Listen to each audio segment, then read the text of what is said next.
नमस्कार मित्रों। मेष राशि के सभी व्यक्तियों के लिए जो आने वाला सप्ताह है बहुत ही अच्छा, पहले के कंपैरिजन में काफ़ी कुछ अच्छा इस सप्ताह में होने वाला है। स्पेशली जो लोग बिजनेस में आगे बढ़ना चाहते हैं, व्यापार अपना आगे जमाना चाहते हैं, उन लोगों के लिए ये वीक बहुत ही अच्छा है। और स्पेशली 18th का जो डे है, 18 सितंबर का जो दिन है, ये व्यापार में किसी भी तरह का पॉजिटिव चेंज लाने के हिसाब से बहुत ही अच्छा है। व्यापार में पहले से सुधार आपको देखने को मिलेगा, लेकिन हेल्थ को लेके थोड़ा सा अवेयर रहने की आवश्यकता है। क्योंकि एक तरफ तो देखिए 7.5 आपको चल रही है, शनि की 7.5 का फर्स्ट फेज है, कहीं ना कहीं टेंशन, स्ट्रेस, परेशानियां ये ज़्यादा हैं। दूसरी तरफ अभी 7th हाउस में मंगल का गोचर है। 7वें घर में मंगल का गोचर बहुत तरह का स्ट्रेस और बहुत सारी प्रॉब्लम्स क्रिएट करता है। रिसेंटली 13 तारीख को ही मंगल अभी चेंज हुए हैं।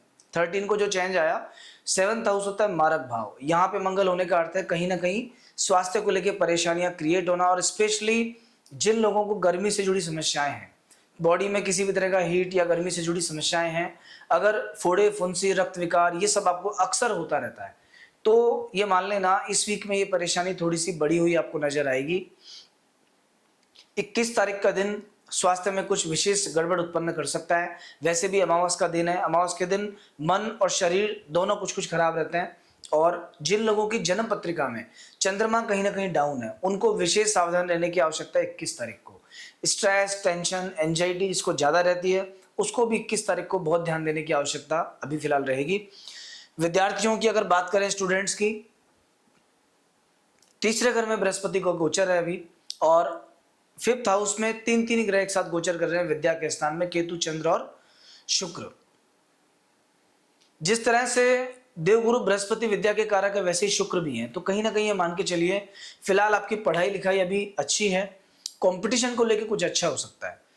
हालांकि इस सप्ताह के अंदर जब 19 तारीख और 20 तारीख का दिन आएगा, इस 19 और 20 में एक तरफ अमावस्या का दिन है, दूसरी तरफ केतु और चंद्रमा मिलकर चंद्र ग्रहण योग बनाएंगे, ये आपकी पढ़ाई खराब करेंगे। तो ओवरऑल आप ये मान सकते हो पूरा वीक आपके लिए अच्छा है, लेकिन 19 तारीख और 20 तारीख के इन 2 दिनों में स्टूडेंट्स को लेके विशेष प्रॉब्लम्स क्रिएट होने वाली हैं। पढ़ाई में उतना फोकस नहीं हो पाएगा, कंसंट्रेशन नहीं हो पाएगा। बात अगर की जाए शादी विवाह की, तो अभी इस समय पे देखिए ऐसे सभी लोग जिनकी मेष राशि है, उनके थोड़े थोड़े स्थान परिवर्तन के योग बने हुए हैं पहले से ही 12वें घर में शनि के कारण। मतलब शनि कुछ कुछ ये योग बना रहा है कि कहीं ना कहीं आपके जीवन में कुछ नया होने वाला है, कुछ नया आने वाला है, और विवाह का योग बनेगा।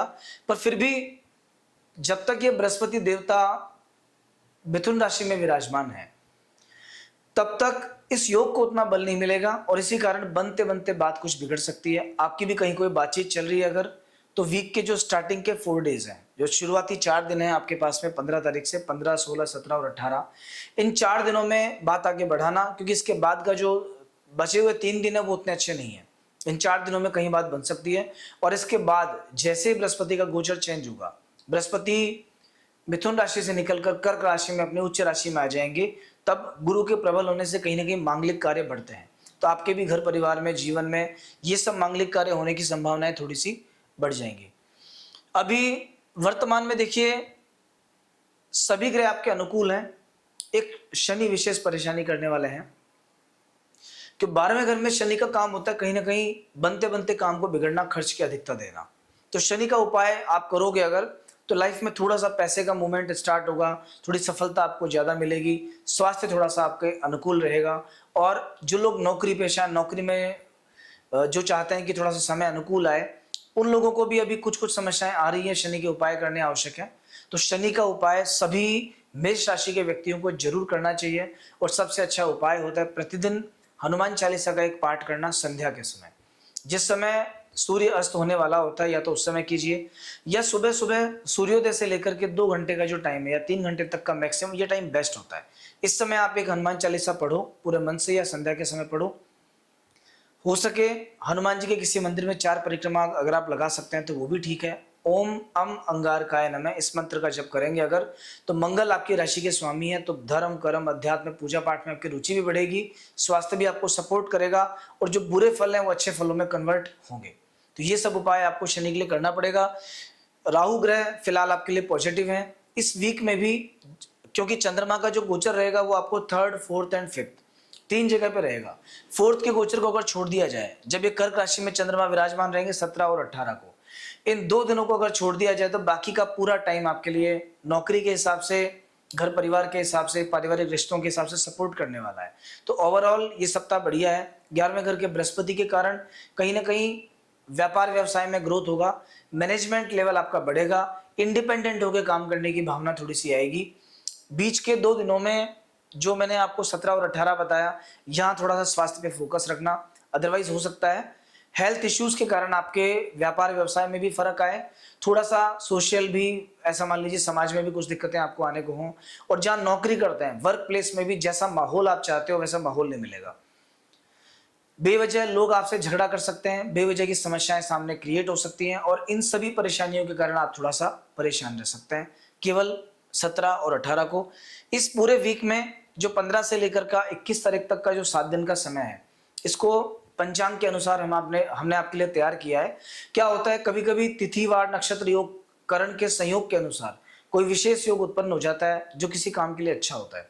तो इस सप्ताह में क्या होगा, 15 तारीख का जो दिन है उस दिन 9वीं तिथि है, व्यतिपात योग है, ये किसी भी काम को करने के लिए खराब है। तो 15 को कोई भी पैसे से जुड़ा काम है अगर आपका, स्पेशली जहां पे आप भविष्य में प्रॉफिट चाहते हैं, तो वो काम आपको 15 को नहीं करना है। 16 तारीख पूर्णा तिथि कहलाती है, इस दिन जो भी काम करोगे वो कार्य पूर्ण होगा। पूर्णा तिथि का अर्थ होता है कि अपना जो भी कार्य आप करेंगे वो आपके मंजिल तक पहुंचेगा, उसका कोई ना कोई बेनिफिट आपको मिलेगा। स्पेशली इन्वेस्टमेंट से जुड़ा कोई काम या नई चीज की शुरुआत अगर पूर्णा तिथि के दिन की जाए तो कार्य अवश्य पूर्ण होता है। 17 को एकादशी है, पूजा पाठ भजन पूजन के हिसाब से बहुत अच्छा दिन है। 18 को गुरु पुष्य योग बन रहा है, बहुत रेयर योग है, ज्योतिष में अध्यात्म में इस योग को विशेष माना जाता है।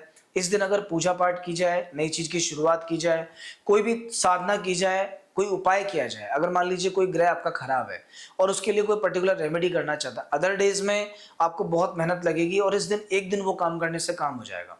आपके इष्ट की आराधना का भी बेस्ट टाइमिंग है। तो अगर कोई भी आपके जीवन में समस्या चल रही है और आप उसका उपाय जानना चाहते हैं तो वो समस्या हमें लिख के बताइए, हम आपको कोई ना कोई प्रॉपर सॉल्यूशन उसका बता देंगे। 18 को आप उसे कर सकते हैं। 19 तारीख को प्रदोष का दिन है, भगवान शिव की आराधना का दिन है, बहुत ही अच्छा दिन है। प्रदोष के दिन इन जनरल भी अगर कोई काम करते हैं तो ठीक रहेगा। 20 तारीख को चतुर्दशी तिथि है, रिक्ता तिथि है। रिक्ता में जो काम किया जाता है उसका फल अच्छा नहीं होता, लेकिन इस दिन शनिवार का संयोग होने से सर्वार्थ सिद्धि योग बन रहा है, तो प्रत्येक कार्य जो आप करेंगे वो सिद्ध होगा इस 20 तारीख को। 21 तारीख के दिन बहुत सावधानी बरतना, अमावस्या है, वैसे भी श्राद्ध पक्ष भी चलेगा। तो इस अमावस्या तिथि में जो भी काम किया जाता है उसका फाइनल रिजल्ट हमेशा उल्टा आता है।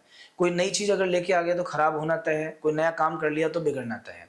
इस दिन सावधानी रखिए, हो सके किसी गौशाला में जाके अपने पितरों के निमित्त कुछ भी आप दान पुण्य करके आइए। और इस वीक में चूंकि अभी श्राद्ध पक्ष चल रहा है तो विशेष तौर पे आपके पूर्वजों को आप याद कीजिए। पितृ सूक्त का एक पाठ अगर आप कर सकते हैं तो वो भी आपके लिए अच्छा रहेगा। तो दोस्तों, ये आपके पूरे वीक का एक तरीके से प्लानर है। आप बताइएगा आपको कैसा लगा। अगले सप्ताह फिर मिलेंगे, और अगर आपने चैनल को सब्सक्राइब नहीं किया है तो तुरंत सब्सक्राइब कर लीजिए। जय श्री कृष्णा।